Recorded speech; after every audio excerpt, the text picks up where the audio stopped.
こんにちは。隙間のリリーです。メディアのためのハワイ語ミニ講座の番外編として、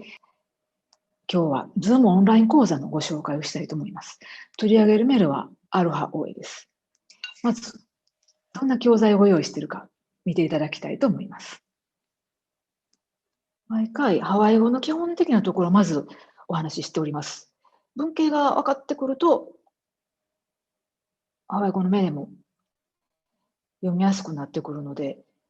一番基本的なところをまずお話しして、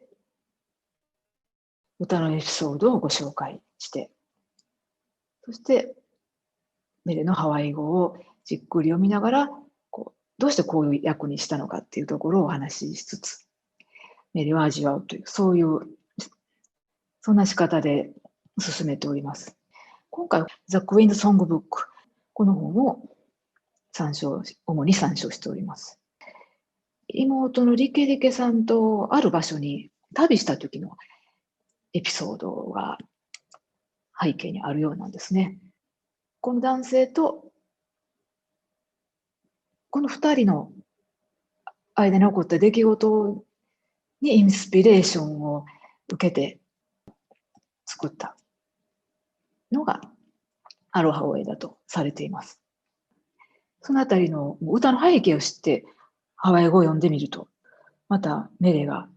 より深く味わえるって、そのあたりを皆さんと楽しんでみたいなと思っています。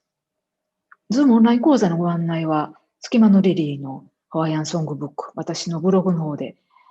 ご案内してますので、よかったらそちらの方